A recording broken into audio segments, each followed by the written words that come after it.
Hello friends, ഇന്ന് നമ്മൾ നോക്കുന്നത് ഒരു ചെറിയ വീട്ടിൽ, അതായത് ഒരു മുറിയോ രണ്ട് മുറിയോ ഉള്ള വീട്ടിൽ നമുക്ക് അധികം സൗകര്യം കാര്യങ്ങളും ഉണ്ടാവില്ല. അങ്ങനെയുള്ള സ്ഥലങ്ങളിൽ നമുക്ക് കിച്ചൺ എങ്ങനെ ഉപയോഗപ്രദമായ രീതിയിൽ എല്ലാ സൗകര്യങ്ങളും കൂടി ചെയ്യാം എന്നുള്ളതാണ് ഇന്നത്തെ വീഡിയോയിൽ നമ്മൾ നോക്കുന്നത്.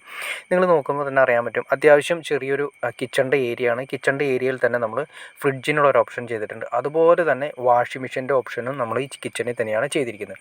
ആദ്യമേ തന്നെ നമ്മൾ നോക്കുക, അത് മെയിനായിട്ട് നമ്മൾ കയറുന്ന എൻട്രൻസിൻ്റെ മെയിൻ സ്വിച്ചാണ് വരുന്നത്.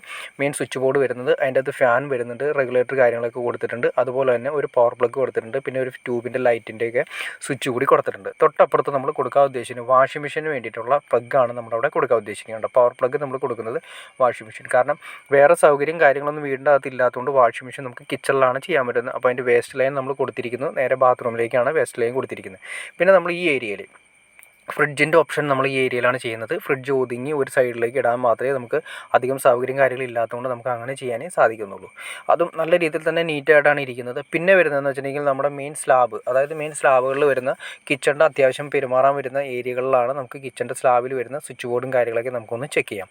ഇവിടെ നമ്മൾ മെയിനായിട്ട് കൊടുത്തിരിക്കുന്നത്, അതായത് സ്ലാബിൽ നിന്നും ഒരടി ഹൈറ്റ്, അതായത് 30 സെൻറ്റിമീറ്റർ ഹൈറ്റിൽ കൊടുത്തതിന് ശേഷം 2 പവർ പ്ലഗും കൊടുത്തിട്ടുണ്ട്. ഒരു പവർ പ്ലഗും പിന്നെ അതുപോലെ തന്നെ അത്യാവശ്യം ഒരു ഇൻ്റർനാഷണൽ പ്ലഗും കൊടുത്തിട്ടുണ്ട്. പിന്നെ ഒരു എക്സോസ്റ്റിനുള്ള ഒരു സാധാ എക്സോസ്റ്റിനുള്ളൊരു സ്വിച്ചും കൂടി കൊടുത്തിട്ടുണ്ട്. അങ്ങനെ 8 മോഡ്യൂളിൻ്റെ സ്വിച്ച് ബോർഡാണ് കൊടുത്തിരിക്കുന്നത്. പവർ പ്ലഗ് എന്ന് ഉദ്ദേശിച്ചാൽ നമുക്ക് വേണമെങ്കിൽ ഇൻഡക്ഷൻ കുക്കർ കുത്താനോ അതിന് വേണ്ടിയിട്ടൊക്കെയാണ്, ഇൻഡക്ഷൻ കുക്കറിൻ്റെ കാര്യങ്ങൾക്ക് വേണ്ടിയിട്ടാണ് ഒരു പവർ പ്ലഗ് കൊടുത്ത്.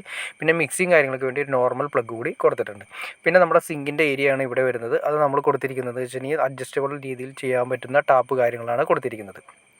അധികം ലാവിഷമല്ല, എന്നാൽ അത്യാവശ്യം എല്ലാ സൗകര്യങ്ങളൂടെ കിട്ടാവുന്ന രീതിയിൽ ആണ് ചെയ്തിരിക്കുന്നത്. പിന്നെ നമ്മൾ മുകളിലായിട്ട് നമ്മളൊരു എക്സോസ്റ്റിൻ്റെ പോയിൻ്റ് കൊടുത്തിട്ടുണ്ട്. ഈ എക്സോസ്റ്റിൻ്റെ പോയിൻ്റ് നമ്മൾ നേരത്തെ പറഞ്ഞ 8 മോഡ്യൂളിൽ തന്നെയാണ് കൊടുത്തിരിക്കുന്നത്. പിന്നെ നമ്മൾ ഇപ്പുറത്തെ സൈഡിലേക്ക് നീങ്ങി വരുന്ന സ്ലാബ് ആയതുകൊണ്ട് നമുക്ക് അവിടെ വീണ്ടും നമ്മളൊരു 2 പവർ പ്ലഗുകൾ കൂടി കൊടുത്തിട്ടുണ്ട്. നമുക്ക് ആവശ്യമുള്ള രീതിയിൽ വേണം ഇൻഡക്ഷൻ കുക്കർ ഇപ്പുറത്തെ സൈഡിലേക്ക് മാറ്റി വയ്ക്കാം. അതുപോലെ തന്നെ പവറിൻ്റെ ഏരിയയിൽ വരുന്ന നമുക്ക് എന്തെങ്കിലും ഡിവൈസ് കുത്തണമെങ്കിൽ നമുക്ക് ഉപയോഗിക്കാൻ വേണ്ടിയിട്ടാണ് 2 പവർ കൊടുത്തിരിക്കുന്നത്. അവിടെ വേണമെങ്കിൽ മിക്സി വേണമെങ്കിൽ നമുക്ക് അറേഞ്ച് ചെയ്യാം. ഇനി അതല്ല, അത്യാവശ്യം നമുക്ക് വേണമെങ്കിൽ ഒരു ചെറിയൊരു റേഡിയോ കാര്യങ്ങളൊക്കെ, അതായത് കിച്ചണിലൊക്കെ നമുക്ക് ചെറുതായിട്ട് ഒരു റേഡിയോ കാര്യങ്ങളൊക്കെ കുത്തുന്നതിന് വേണ്ടിയിട്ട് ചെറിയൊരു പ്ലഗ് കൂടി കൊടുത്തിട്ടുണ്ട്. അപ്പോൾ നമുക്ക് അത്യാവശ്യം നല്ല രീതിയിൽ നമുക്ക് ഉപയോഗിക്കാൻ പറ്റുന്ന രീതിയിൽ ഒരു ഫ്രിഡ്ജിന് ഓപ്ഷൻ കൊടുത്തു. അതുപോലെ തന്നെ വാഷിംഗ് മെഷീൻ്റെ ഒരു ഏരിയ കൊടുത്തു. അതുപോലെ തന്നെ കിച്ചണിന് എല്ലാ സൗകര്യങ്ങളും കൂടിയിട്ടുള്ള ഒരു രീതിയിലുള്ള സ്വിച്ച് ബോർഡും കാര്യങ്ങളെല്ലാം നമ്മൾ കൊടുത്തിട്ടുണ്ട്. പിന്നെ അത് കൂടാതെ തന്നെ നമുക്ക് ഇതിൻ്റെ അകത്ത് തന്നെ ഒരു ഫാനിനുള്ള ഓപ്ഷൻ കൂടി നമ്മൾ കൊടുത്തിട്ടുണ്ട്. ചെറിയ കിച്ചണാണെങ്കിലും നമുക്ക് എല്ലാ സൗകര്യങ്ങളും കൂടി ഉൾക്കൊള്ളിക്കാൻ സാധിച്ചു എന്ന് വിചാരിക്കുന്നു.